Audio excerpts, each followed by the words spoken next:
Olha, uma análise detectou que a variante do Reino Unido do coronavírus está presente já em 8 estados brasileiros. São eles Minas Gerais, Espírito Santo, Rio de Janeiro, São Paulo, Bahia, Paraná, Mato Grosso e Sergipe. Sobre isso, a gente conversa agora com a Daniele Zauli, que é coordenadora de pesquisa e desenvolvimento do Grupo Pardini, que participou dessa pesquisa em conjunto com a Universidade Federal de Minas Gerais. Bom dia, obrigada por nos atender. Queria ouvi-la sobre o que já se sabe até aqui. A gente sabe da presença, portanto, nesses 8 estados. Já se fala que essa variante ela é mais agressiva, ela tem um potencial de contaminação que gera uma preocupação maior. O que mais se sabe até aqui, Daniele? Tem uma preocupação, é claro, em relação às vacinas também, porque não há uma informação muito clara até aqui do quanto a atual vacina pode proteger em relação a essas variantes, não é? Bom dia, o áudio está falhando um pouquinho para mim. Na verdade, a gente ainda não sabe em relação à gravidade, né, a patogenicidade dessa variante. O que a gente sabe é que é uma variante que tem uma maior taxa de transmissibilidade, o que é preocupante, né, diante do que a gente está vivendo na pandemia. Bom, Daniele, desculpa, quer dizer, não dá para saber se ela vai ser mais grave ou não. Agora, outro fato que chamou a atenção nessa pesquisa é que é uma variante, quer dizer, quando a gente fala de variante, é algo um pouco novo aí para o nosso noticiário de pandemia, mas parece que ela já estava em circulação desde outubro do ano passado. Aliás, só queria fazer aqui um parênteses, que a gente está transmitindo essa entrevista pelo nosso Facebook. Quem tiver qualquer dúvida, manda por aqui que a gente já vai repassar. E, claro, tem muita gente querendo tirar algumas dúvidas a respeito desse assunto. Sobre a patogenicidade, a gente ainda não sabe, a gente ainda precisa de mais estudos em relação a isso, mas o nosso trabalho, ele determinou que essa variante ela já está circulando no país desde outubro do ano passado. Uhum. O que eventualmente teria provocado isso? Ou seja, de fato, é um paciente, alguém que esteve fora, alguém que esteve em Manaus, foi a transferência de pacientes eventualmente de um hospital para outro? O que se sabe nesse sentido? É importante a gente lembrar que o que a gente determinou foi a presença da variante do Reino Unido. Né? A gente ainda não tem dados em relação à variante de Manaus. Uhum. Então, a gente imagina que assim a de Manaus ela já esteja em vários estados do país, justamente por causa, muitas vezes, disso que você comentou, mas hoje, no nosso estudo, o que a gente pode falar em relação à variante do Reino Unido, que ela já está presente em vários países, em vários estados do país. Uhum. Ô, Daniele, a gente recebeu aqui a mensagem da Patrícia, acredito, Patrícia Cacro, falando que variantes sempre existiram, tá aí a dificuldade de se desenvolver uma vacina contra o HIV, por exemplo. Por que agora existe esse grande alarde? Porque, enfim, segundo ela, para os especialistas, isso já poderia ser previsto? É muito normal que um vírus vá sofrendo mutação?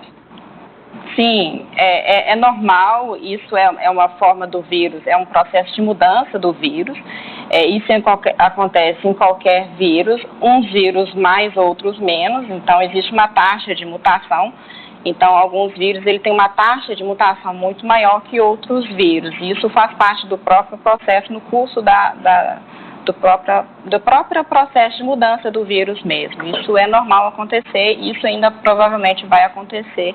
A gente provavelmente vai detectar outras variantes ao longo dessa pandemia. Uhum. Daniele, como é que se identifica que se trata dessa variante? Ou seja, quando o paciente ele tem ali o diagnóstico da Covid-19, o que é necessário saber para identificar isso? É uma avaliação genética do vírus? O que exatamente é? Eu pergunto isso porque, eventualmente, a gente pode ter um número muito maior do que esse conhecido, só que sem os estudos, sem análise genética do vírus. Explica para a gente um pouco melhor isso. Sim, nesse nosso estudo, o que a gente detectou as amostras que eram positivas, que tinha o vírus, essas amostras, para a gente determinar se é a variante ou não, por enquanto a gente faz por sequenciamento. Então, é uma análise genética, sequenciamento de nova geração, e é o que a gente determina na mudança do código genético do vírus. Isso não interfere no diagnóstico, né, e a gente consegue determinar se tem ou não o vírus, mas aquele resultado que gera um pouco de dúvida, um comportamento que a gente fala de anormal daquele resultado, isso é indicativo da gente levar para o sequenciamento genético e aonde ele vai determinar se existe mesmo aquela mutação que é característica daquela variante que a gente está procurando. Olha, o Vanderlei aqui no Facebook também está mandando uma pergunta da seguinte ideia, perguntando se as vacinas podem ficar ultrapassadas com essas variantes, né, do Reino Unido, de Manaus. Sim, isso pode acontecer, isso já acontece com a influenza, por exemplo, então a gente tem vacina de influenza todo ano, isso pode acontecer para coronavírus, sim, mas isso ainda não, os estudos, a gente precisa ainda de mais estudos para determinar isso, mas eu acredito que possa acontecer sim. Em termos de características dessa variante do vírus, né, alguma diferença importante a ser considerada? Certo que a gente ainda vai depender de estudos, né, de mais pesquisas a respeito disso. Em relação a sintomas, por exemplo, das pessoas, tem alguma diferença em relação ao vírus? Inclusive, Sheila, já que você fala de diferença, tem uma dúvida aqui da Lu. Ela pergunta se tem algum sintoma diferente para essa variante, né? Isso a gente ainda não sabe, então a gente ainda precisa de mais estudos para determinar se existe uma diferença, se existe uma gravidade maior da doença, se existem alguns sintomas específicos para essa variante, isso a gente ainda não sabe. O que a gente sabe é que essa mudança do código genético do vírus permite com que ele tenha um comportamento diferente durante a infecção e ele aumenta a sua taxa de transmissibilidade. Lembrando que esse aumento de taxa de transmissibilidade, ele também é muitas vezes devido ao não isolamento, à não utilização de máscara, com gel, que estão todas as normas de prevenção. Isso está relacionado também com esse aumento de transmissibilidade. Mas em relação aos sintomas, a gente ainda não sabe. Daniele, atualmente existem exames que podem constatar, por exemplo, para quem foi contaminado com o coronavírus, qual variante aquela pessoa está contaminada, por exemplo, eu testei positivo, vou lá para saber se de repente foi da variante do Reino Unido, de Manaus Sim. ou da tradicional. Sim, é possível ter esse resultado, e aí é um exame, não é para o PCR, né, para o RT-PCR, hoje é para o sequenciamento de nova geração, é possível sim determinar qual é a variante que tá naquele paciente. Já se sabe um número fechado da quantidade de casos de pessoas com a variante? A gente falou de 8 estados, né, da variante presente em 8 estados brasileiros. Sim. Mas já um número fechado da quantidade de casos, e já é possível perceber se há em alguma localidade uma explosão nesse número de casos ou ainda não? Não, ainda não. Esse trabalho ele ainda não terminou, né? Então a gente ainda continua. A nossa intenção é justamente ver se essa variante está presente em outros estados, além dos que a gente já detectou, então a gente ainda não tem essa resposta ainda. Então, provavelmente a gente deve ter nas próximas 2 semanas, a gente vai ter uma noção se existem outros estados onde a variante está presente. Daniele, no início da pandemia, muito se falava de a gente atingir a imunidade de rebanho, né? Quando, enfim, as pessoas vão se contaminando e aí vão ficando protegidas, né, com os anticorpos, e boa parte da população tendo a doença não transmitiria, né, ou frearia o avanço da doença. Com essas mutações, né, essas variantes, fica mais difícil de imaginar que isso possa acontecer se chegar a essa imunidade de rebanho? Eu acredito que sim. A gente ainda, tudo ainda, em relação ao coronavírus, tudo ainda é muito novo, por incrível que pareça. Então, os estudos que tem, ainda a gente precisa de muito estudo para ter uma confirmação em relação a isso. Mas eu acho que sim, que isso pode dificultar. Essa questão da imunidade de rebanho, eu acho que sim, pode ter uma interferência, até porque a gente ainda não sabe também em relação à gravidade, né? O quão isso é grave, o quão isso vai afetar, que vai aumentar a gravidade da doença, a gente ainda não sabe. Então, como isso tudo é muito novo, eu acredito que possa ter, apesar disso, eu acredito que possa ter interferência sim.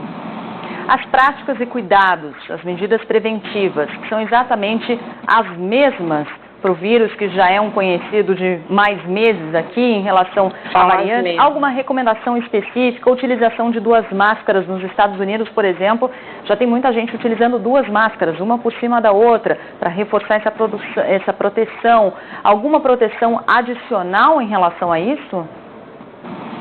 Eu acredito que não. É assim, manter isolamento, manter as medidas, uso de máscara, álcool gel, isso é o que vai fazer com que, por mais que o vírus ele tenha uma capacidade de ser transmitido com mais rápido, que a variante tem essa capacidade, mesmo ele tendo essa capacidade, a gente tendo isolamento social e tendo as medidas de prevenção, eu acho que mesmo assim ele não consegue se transmitir. Então, seguir mesmo o que a gente já vem seguindo para ver se a gente consegue acabar com essa pandemia. Chegou uma pergunta boa aqui no Facebook do Edson. A pergunta dele é a seguinte: com as variantes, é possível que as formas de contágio também possam mudar? Pode ser que sim, pode ser que mude, mas a gente tem que lembrar que a variante não é um outro vírus, né? Continua sendo o vírus da Covid-19. Ele só tem um comportamento um pouquinho diferente. Então, assim, por enquanto ainda continua sendo as mesmas formas de contágio, porque o vírus, a gente tem que pensar que é o mesmo vírus, digamos assim, ele é um pouquinho diferente no seu código genético em relação ao início da pandemia. Isso devido justamente à questão das mutações que acontecem no seu código genético. Uhum. Já há alguma informação, Daniele, a respeito desses casos, né, em que há a identificação já da variante do coronavírus, se o público que ficou mais contaminado, se o número de contaminados está concentrado, por exemplo, em determinada faixa etária, ou seja, mais idosos, mais jovens do que em relação ao coronavírus, ou ainda não há esse tipo de informação, de retrato, de perfil de quem é esse público, de quem são essas pessoas que se contaminaram com a variante? Na verdade, isso seria o próximo passo do estudo, um dos próximos passos, na verdade. A gente consegue ter essas respostas, a gente ainda não fez esse levantamento, mas acredito que a gente já vai ter isso nas próximas semanas, a gente vai ter esse levantamento do perfil das pessoas que estavam com essa variante. Ok, obrigada, Daniele Zauli, que é coordenadora de pesquisa e desenvolvimento do Grupo Pardini, pelas dúvidas que você conseguiu esclarecer. Inclusive, agradeço também quem participou dessa entrevista, mandando perguntas através do nosso Facebook. Obrigada, Daniele, bom dia para você. Obrigada a vocês, bom dia. Obrigada.